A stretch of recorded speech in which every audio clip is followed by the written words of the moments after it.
வணக்கம். இன்னைக்கு தமிழ்நாடு மைனர் ஆக்ட்ஸில் Tamil Nadu open places prevention of disfigurement act part 2 video பார்க்க போகிறோம்.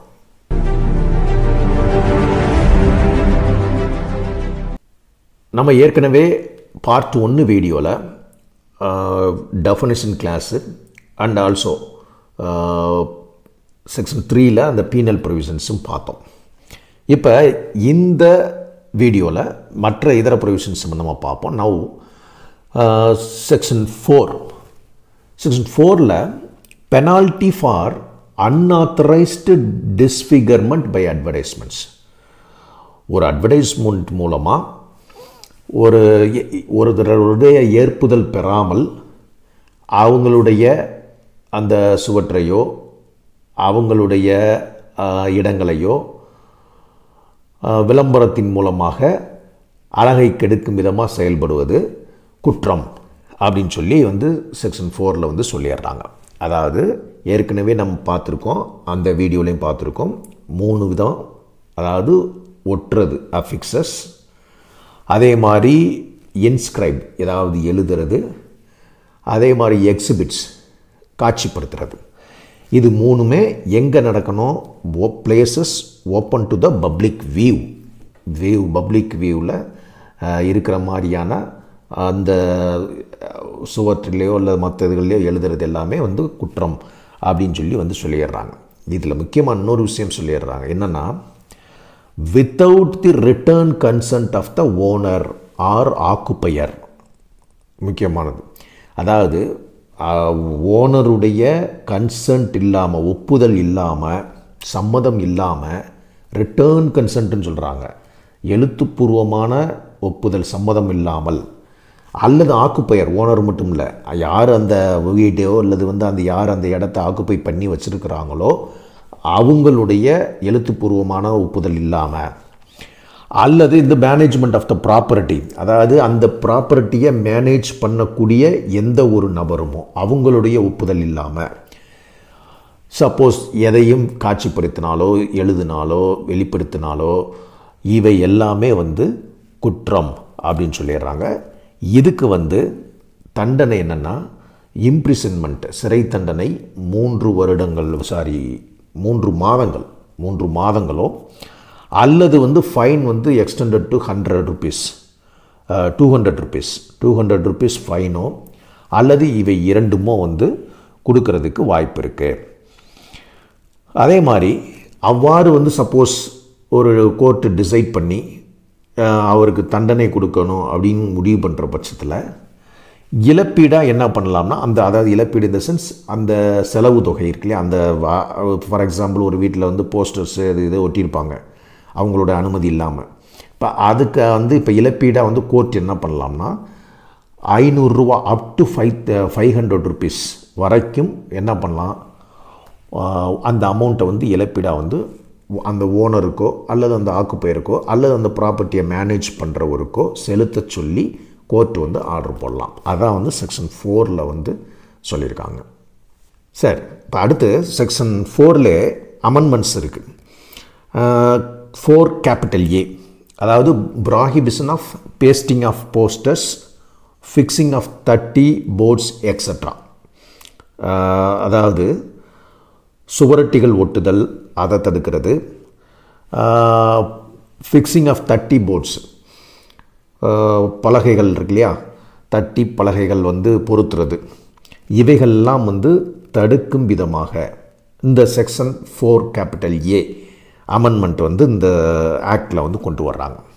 அதாவது ஏற்கனவே நம்ம செக்ஷன் 3 அண்ட் 3A இதெல்லாம் பார்த்தோம், 4லலாம் பார்த்தோம். அது சொல்லியிருந்தால் கூட ஒரு லோக்கல் ஏரியாவில் யாரும், அதாவது அது ஏற்கனவே சொன்னது தான், அந்த 3 அஃபிக்ஸ் பண்ணுறது, அதாவது ஒட்டுதல், எழுதுதல், அதே மாதிரி காட்சிப்படுத்துதல், அது கூடாது. எதை பண்ணக்கூடாது அப்படின்னா, அந்த உருவ பொம்மை வைக்கிறதோ அல்லது டாக்குமெண்ட்டோ அல்லது பேப்பரோ அல்லது other thing contains words, science are visible representation எல்லாம் ஏற்கனவே நம்ம பார்த்துருக்கோம் அந்த ப்ரீவியஸ் வீடியோவில், அதையும் கொஞ்சம் பாருங்கள்.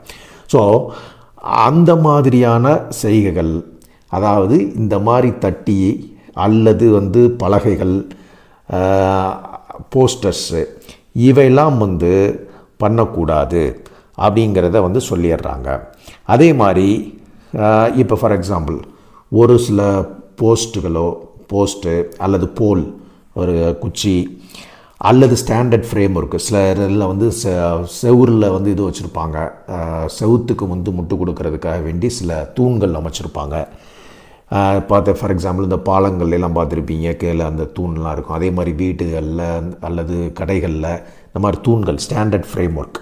ஸோ இவையிலெல்லாம் வந்து தட்டி அல்லது போர்டு இந்த மாதிரி இதெல்லாம் வைக்கிறது இதெல்லாம் வந்து ப்ராஹிபிட்டட் அப்படின்னு சொல்லிடுறாங்க. ஸோ அண்ட் ஆல்சோ அப்போ எல்லாமே வந்து ப்ராஹிபிட்டடா அப்படிங்கிறப்ப தான் என்ன பண்ணிடுறாங்கன்னா ஒரு சில எக்ஸப்ஷன் கொடுத்துட்றாங்க. அதாவது ஒரு சில விதிவிலக்குகள் அதுக்கு கொடுக்குறாங்க. அப்போ அதில் என்ன சொல்லிடுறாங்கன்னா, அதாவது இப்போ ஒரு ப்ரொஃபஷன் ரிலேட்டடாகவோ அல்லது வர்த்தகம் ரிலேட்டடாகவோ அல்லது தொழில் ரிலேட்டடாகவோ அந்த அவங்களுடைய பில்டிங்கில் சப்போஸ் சில விளம்பர பலகைகளோ தட்டிகளோ வைக்கிறாங்க இல்லையா, அதெல்லாம் வந்து என்னென்னா பெர்மிட்டடா அப்படின்னா அதெல்லாம் வந்து பெர்மிட்டட். அப்போ வந்து எழுதலாம் அப்படி. அதனால தான் பார்த்துருப்பீங்க எல்லா இடத்துலையும் வந்து அவங்களுடைய கடைகளுக்கு மேலேலாம் வந்து பார்த்துருப்பீங்க. இப்போ வந்து ஃபார் எக்ஸாம்பிள் அவங்களுடைய அட்வர்டைஸ்மெண்ட்ஸு, அவங்களுடைய அட்ரஸ்ஸு, ஃபோன் நம்பர் அதெல்லாம் போட்டு அவங்களுடைய அட்வர்டைஸ்மெண்ட்ஸ்லாம் வைக்கிறாங்க. ஸோ அவங்க ஓன் பில்டிங்கில் வைக்கிறாங்க. இதுக்கெல்லாம் வந்து தடை இல்லை அப்படிங்கிறதையும் சொல்லிடுறாங்க. அதே மாதிரி city of Madras, city of Madurai, city of Coimbatore and வந்து லோக்கல் ஏரியாவில் உள்ள கலெக்டர் இவங்கள்ட்ட வந்து சப்போஸ் இந்த எழுதுவதற்கோ அல்லது அதாவது வந்து தட்டி வைக்கிறதுக்கோ அல்லது பலகைகள் வைக்கிறதுக்கோ பெர்மிஷன் வந்து கொடுத்ததுக்கப்புறம் அப்புறமேட்டுக்கு அதை வைக்கிறாங்க இல்லையா, அதுக்கெல்லாம் வந்து அந்த ப்ராஹிபிஷன் இந்த தடை வந்து அப்ளிகபிள் ஆகாது அப்படின்னு சொல்லிடுறாங்க. அதே மாதிரி இன்னொரு இதுவும் சொல்லிடுறாங்க. சப்போஸ் இப்போ சில இதில் பார்த்துருப்பீங்க, ஒரு சில பில்டிங் வந்து அந்த பில்டிங் வந்து சேலுக்கு வந்து போகலாம் அல்லது அந்த பில்டிங்கை வந்து குத்தகைக்கு விடலாம். இந்த மாதிரி சேலோ இல்லை குத்தகைகளுக்கோ அப்படி கொடுக்குறப்ப அந்த பில்டிங்கில் வந்து பார்த்திங்கன்னா தட்டியோ பலகையோ அதெல்லாம் வச்சு அதை பற்றி சொல்லியிருப்பாங்க. ஸோ இதெல்லாம் வந்து பெர்மிட்டட் தான். இதெல்லாம் வந்து பெர்மிஷன் தான் வாங்கணும் வைக்கணும். அப்போ இது வந்து ப்ராஹிபிட்டடா அப்படின்னு சொன்னால் அதெல்லாம் வந்து ப்ராஹிபிட்டட் கிடையாது அப்படிங்கிற விஷயத்தையும் சொல்கிறாங்க. அதே மாதிரி அந்த 4 கேபிட்டல் ஏலே அதிலே வந்து இதையும் சொல்லிடுறாங்க. என்னென்னா இப்போ வந்து for example city of police, city of Madras, city of Madurai, Coimbatore இதுலெல்லாம் வந்து கமிஷனர் ஆஃப் போலீஸ்கிட்ட பெர்மிஷன் வாங்கியிருக்காங்க அல்லது அதர் லோக்கல் ஏரியாவில் கலெக்டர்கிட்ட பெர்மிஷன் வாங்கியிருக்காங்க. அப்படி வாங்குறப்ப சர்டன் பீரியட் ஆஃப் டைமுக்கு தான் வந்து சில இதில் பெர்மிஷன் கொடுத்துருப்பாங்க. அதாவது இத்தனை நாள் வந்து தட்டி வச்சுக்கலாம், இத்தனை நாள் வந்து பலகை வச்சுக்கலாம் அப்படிங்கிறதெல்லாம் சொல்லி கொடுத்துருப்பாங்க இல்லையா. அந்த நாட்களுக்கு மிகாமல், அந்த நாட்களுக்கு வந்து அதிகமாகவும் போயிடக்கூடாது. அதுக்குள்ளே வந்து அதை வந்து ரிமூவ் பண்ணிக்கணும். அதே மாதிரி சப்போஸ் இந்த மாதிரி தட்டியோ பலகையோ பொதுமக்களுக்கு குந்தகம் விளைவிக்கக்கூடிய அளவில் அவங்களுடைய பாதுகாப்புக்கு ஏதாவது சங்கடங்கள் ஏற்படுத்தக்கூடிய நிலையில் வைக்கப்படுமாயின் அதையும் வந்து என்ன பண்ணலாம்னா ரெஃப்யூஸ் பண்ணி அதுக்கு பெர்மிஷன் கொடுக்க மாட்டோம்னு சொல்லி நிராகரிக்கிறதுக்கு கமிஷனர் ஆஃப் போலீஸோ அல்லது கலெக்டருக்கோ அதுக்கு வந்து அதிகாரம் உண்டு. சப்போஸ் அவ்வாறு நிராகரிக்கும் பட்சத்தில் கடைசியாக அவங்க அக்ரீவ்டு பார்ட்டி, அது யார் வந்து கேட்டு நிராகரிக்கப்படுதோ அவங்க வந்து ஸ்டேட் கவர்மெண்ட்டில் முறையிடலாம். ஸ்டேட் கவர்மெண்ட்டு தான் அவங்க சொல்கிறது தான் இறுதியான டிசிஷன் அப்படின்னு சொல்லிடுறாங்க இந்த செக்ஷனில். சரி, இப்போ 4A என்ன குற்றம் அப்படின்னு சொல்லி பார்த்தோம். சரியா, இப்போ அதற்கான எது குற்றம்னு சொல்லி பார்த்தோம், அதற்கான தண்டனை என்ன அப்படின்னு சொல்லி பார்த்தோம்னா அதுதான் 4B, அதான் பெனால்ட்டி. அதாவது whoever contravenes the provisions of section 4A, 4A யார் வந்து மீறுறாங்களோ அவங்களுக்கு என்ன தண்டனை அப்படின்னு பார்த்தோம்னா பனிஷ்மெண்ட்டு சிறை தண்டனை அப் டு வந்து 1 year வரைக்குமோ அல்லது வந்து ஃபைன் 5,000 rupees அது வரைக்குமோ அல்லது இந்த ரெண்டுமே வந்து இம்போஸ் பண்ணலாம் அப்படின்னு சொல்லி கேபிட்டல் பியில் சொல்லியிருக்காங்க. அதே மாதிரி 4 கேபிட்டல் சியில் ஸோ இந்த வழக்குகளை எப்படி நடத்துறது அப்படிங்கிறது பார்த்திங்கன்னா இந்த 4B அந்த வழக்குகள் எப்படி நடத்துறதுனா சம்மரி ட்ரையல், சம்மரி வே, அதாவது செக்ஷன் 262லேருந்து 265 சிஆர்பிசி அவங்க அதில் தான் சொல்லியிருப்பாங்க அந்த சம்மரி ட்ரையல் சம்மந்தமாக. ஸோ சம்மரி வேல என்ன பண்ணலாம்னா இந்த குற்றங்களை விசாரிக்கலாம் அப்படின்னு சொல்லி செக்ஷன் 4 கேபிட்டல் சியில் வந்து சொல்லியிருக்கிறாங்க. நம்ம ஆல்ரெடி பார்த்தோம், ஏற்கனவே வந்து 3ல் வந்து பார்க்குறப்பே பார்த்தோம், அந்த 3 கேபிட்டல் ABCலாம் வந்து போக்குவரத்து சம்மந்தமாக பார்த்தோம் இல்லையா. அதே மாதிரி தான் இந்த செக்ஷன் 4ல் 4A ஆல்ரெடி சொன்னேன், 4 கேபிட்டல் A. இப்போ 4 கேபிட்டல் AA 2A சரியா, 4 கேபிட்டல் AA இந்த செக்ஷன் ஒரு செக்ஷன் இருக்குது. இது என்ன அப்படின்னா 4 கேபிட்டல் A இப்போ சொன்னேன் இல்லையா அதுக்கு முன்னாடி, அது ஃபுல்லாக பார்த்திங்கன்னா பொதுவான ஜென்ரலாக ஒரு தட்டி பலகை இதுகள்லாம் வந்து வைக்கக்கூடிய அதை வந்து அதுக்குரிய ப்ரொசீஜர்ஸ் என்ன, அது எது தடை செய்யப்படுது அப்படிங்கிறது சம்மந்தமாக பார்த்தோம் இல்லையா. இது போக்குவரத்துக்கு மோட்டார் வெஹிக்கிள்ஸ்க்கு ஆல்ரெடி நம்ம பார்த்தோம், டிராஃபிக் கமிட்டி அதெல்லாம் பார்த்தோம் இல்லையா. இதுதான் அந்த செக்ஷன் 4Aல உள்ள விஷயங்கள் தான். மோட்டார் வெஹிக்கிளில் ஒரு தட்டி பலகை இதுகள்லாம் வைக்கிறாங்க இல்லையா, இதுக்கு என்ன அப்படிங்கிறது சம்மந்தமாக தான் இந்த ப்ரொவிஷன்ஸில் சொல்லிடுறாங்க. அப்படியே சேம் இது அதில் என்ன 4 கேபிட்டல் Aல என்ன வந்து ஃபுல்லாக சொல்லியிருக்காங்களோ, அதாவது அந்த எழுதுறது வைக்கிறது காட்சிப்படுத்துறதுலாம் சொன்னோம் இல்லையா, அதே விஷயங்கள், அதாவது ஒரு போஸ்ட்டில் வந்து இது பண்ணுறது, தூணில் பண்ணுறது, இதே மாதிரி விஷயங்கள் தான் இங்கே 4 கேபிட்டல் AAலையும் வந்து சொல்லியிருக்கிறாங்க. அடுத்து செக்ஷன் 5, அதாவது பனிஷ்மெண்ட் ஆஃப் அபேட்டர்ஸ், தூண்டுறவங்க. நம்ம ஏற்கனவே பார்த்தோம், அதாவது section 3 capital A 4(1), 4 capital A, 4 capital AA இது எல்லாத்துலேயுமே பீனல் ப்ரொவிஷன் பார்த்தோம், அதுக்குரிய தண்டனையையும் பார்த்தோம். சில இதில் பார்த்தீங்கன்னா 3 மாதம் இருக்கும், சில இதில் 1 இயர் இருக்கும், சில இதில் ஃபைன் வந்து 200 ரூபா, ஒரு சில இதில் 5000 எல்லாமே பார்த்தோம். இந்த செக்ஷன்ஸில் எல்லாமே பீனல் ப்ரொவிஷன்ஸ். சரி, அப்போ இந்த குற்றங்களில் அந்த செய்கிறவங்களுக்கு மட்டும்தானா தண்டனை அப்படின்னு பார்த்தா, இங்கே தான் இந்த பனிஷ்மெண்டல் செக்ஷன் 5ல் வந்து என்ன சொல்லிடுறாங்கன்னா, இந்த மேற்சொன்ன குற்றங்கள் இருக்கு இல்லையா, அதாவது 3 capital A, 4 capital A, 4AA மற்ற இதெல்லாம் சொல்கிறேன் இல்லையா, இந்த குற்றங்களுக்கு காரணமாக இருப்பவர்களும் அல்லது அந்த குற்றங்களுக்கு உதவி செய்பவர்களுக்கோ அல்லது அந்த குற்றங்களை தூண்டுபவர்களுக்கோ அந்த குற்றங்களுக்கு காரணமாக இருப்பவர்களுக்கோ அந்த குற்றங்களுக்கு வந்து கவுன்சிலிங் வந்து கொடுக்குறவங்களுக்கோ இது எல்லாமே வந்து குற்றம்தான். அதனால தான் வந்து பனிஷ்மெண்ட் ஃபார் அபேட்டர்ஸ், இவங்க எல்லாமே அபேட்டர்ஸ் தான். அப்போ இவங்களுக்கு என்ன தண்டனை அப்படின்னு பார்த்தோம்னா, அந்த ஒவ்வொரு குற்றங்கள்லையும் சொல்லியிருக்கோம் இல்லையா, அதுக்குரிய என்னென்ன தண்டனையோ அதே தண்டனையை மேற்படி இவங்களுக்கும் வந்து வழங்கலாம் அப்படிங்கிறது சொல்லியிருக்காங்க. அடுத்த செக்ஷன் 6, இந்த செக்ஷன் 6 ஒரு முக்கியமானது தான். என்ன அப்படின்னா, burden of proof in certain cases. நார்மலாக பார்த்துருப்போம், எல்லா ஸ்பெஷல் ஆக்டில் இந்த பர்டன் ஆஃப் ப்ரூஃப்ங்கிறது முக்கியமான விஷயமாக இருக்கும். இதுலேயும் பார்த்திங்கன்னா சில குற்றங்கள், அதாவது 3 கேபிட்டல் A இந்த செக்ஷனில் 4(1), 4 capital A 1B, 4 capital AA 1B இதில் உள்ள குற்றங்கள். இந்த குற்றங்கள் எல்லாம் வந்து நான் ஆல்ரெடி பார்த்தோம், நம்ம ரிட்டர்ன் கன்சென்ட், அதாவது இந்த ஓனரு ஆக்குப்பெயர் இவங்கள்ட்டெல்லாம் வந்து அல்லது வந்து யார் வச்சுருக்காங்களோ மேனேஜ்மெண்ட் ஆஃப் த பார்ட்டி இவங்கள்ட்டெல்லாம் ரிட்டர்ன் கன்சென்ட் வாங்கணும் அப்படின்னு சொல்லி நம்ம பார்த்தோம். இப்போ ரிட்டர்ன் கன்சென்ட் வந்து வாங்காமல் ஒருத்தவங்க வச்சுருக்காங்கன்னு வச்சுக்கோங்க, அந்த போஸ்டர்ஸோ தட்டியோ அந்த மாதிரி இதெல்லாம் வச்சுருக்காங்க. அப்படிங்கிற பட்சத்தில் யார் ரெஸ்பான்சிபிள் இதை வந்து ப்ரூவ் பண்ணணும்னா, ரிட்டர்ன் கன்சென்ட் இருக்குது என்ன அப்படின்னு சொல்லி ப்ரூவ் பண்ண வேண்டியது யார் வந்து அந்த குற்றம் சாட்டப்படுறாங்களோ அவங்க தான் வந்து அதை வந்து ப்ரூவ் பண்ண வேண்டும். அப்படிங்கிறது தான் வந்து இதில் முக்கியமான விஷயம். அடுத்த செக்ஷன் 7ல் வந்து என்னென்னா, அஃபென்சஸ் பை கம்பெனிஸ்.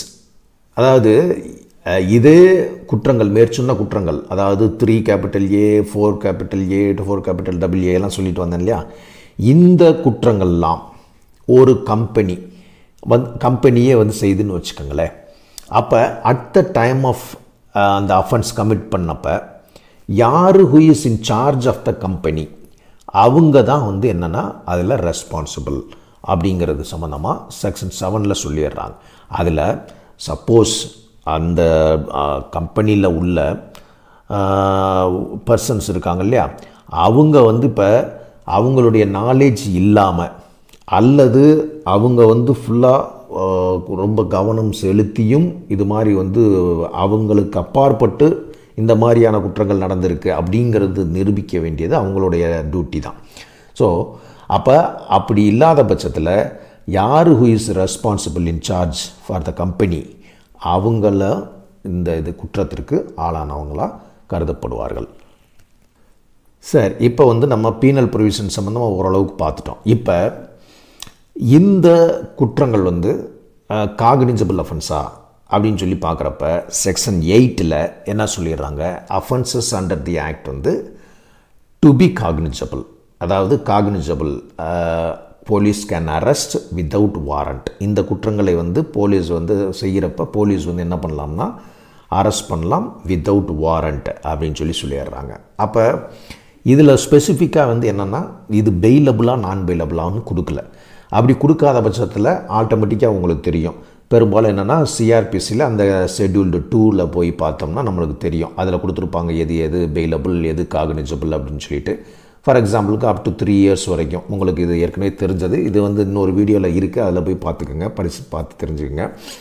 அதாவது இந்த ஆக்டை பொறுத்தளவுக்கு பெரும்பாலும் வந்து தண்டனை வந்து அப் டு 1 இயர் வரைக்கும் தான் இருக்குது, ஓரளவுக்கு பார்த்த வரைக்கும். அப்படி இருக்கிறப்ப இப்போ எல்லா இதுவுமே குற்றங்களுமே அஃப்கோர்ஸ் போலீஸ் வந்து அரெஸ்ட் பண்ணலாம் வித்தவுட் வாரண்ட் பிகாஸ் காக்னிசபிள்ங்கிறனால. அதே சமயத்தில் இது பெயிலபிள் அஃபென்ஸாக தான் இருக்கும். சரியா? அதே மாதிரி அடுத்து செக்ஷன் 9 என்ன சொல்லிடுறாங்கன்னா இண்டம்னிட்டி, அதாவது இப்போ ஒரு நல்லெண்ணத்தின் அடிப்படையில் கவர்மெண்ட்டு பப்ளிக் சர்வெண்ட்டு கவர்மெண்ட்டு வந்து எடுக்கக்கூடிய ஏதாவது இந்த ஃபார் எக்ஸாம்பிள் ஒரு தட்டி பலகை இதெல்லாம் வைக்கிறது மூலமாக ஏதோ ஒரு சூட்டு அவங்க மேலே போட்டிருந்தாலோ அல்லது ப்ராசிக்யூட் பண்ணியிருந்தாலோ அல்லது எனி அதர் லீகல் ப்ரொசீடிங்ஸ் வந்து நல்லெண்ணத்தின் அடிப்படையில் வழக்கு தொடுக்கப்பட்டிருந்தாலோ இப்போ வந்து அவங்களுக்கு எதிராக, அதாவது வழக்கு யார் தொடுத்தாங்களோ ஃபார் எக்ஸாம்பிள் பப்ளிக் சர்வெண்ட்டாக இருக்கலாம், அவங்களுக்கு எதிராக என்ன பண்ண முடியாதுன்னா எந்த இதுவும் நடவடிக்கையும் எடுக்க முடியாது அப்படிங்கிறதையும் சொல்லிடுறாங்க. அதே மாதிரி section 10 other laws not affected, அதாவது இந்த சட்டத்தின் பிரகாரம் மற்ற சட்டங்களை வந்து இந்த சட்டம் குறைத்து மதிப்பிடவில்லை. மற்ற சட்டங்களுக்கு இது வந்து இன் அடிஷன் டு தேட் சேர்த்து இதனுடைய இந்த இதுகளை அடிஷ்னலாக வந்து நீங்கள் எடுத்துக்கணும். இந்த ஆக்ட் வந்து மற்ற சட்டத்தை குறைப்பிட்டு மதிப்பிடவில்லை அப்படிங்கிறதையும் வந்து இந்த செக்ஷன் 10 வந்து சொல்லிடுறாங்க. செக்ஷன் 11 அதே மாதிரி கடைசி செக்ஷனை, அதாவது பவர் டு மேக் ரூல்ஸ். இது எல்லா பெரும்பாலான மைனர் ஆக்ட்ஸில், அதாவது பெரும்பாலான ஆக்ட்ஸில் வந்து ஸ்பெஷல் ஆக்ட்ஸில் ஃபுல்லாக இருக்கும்.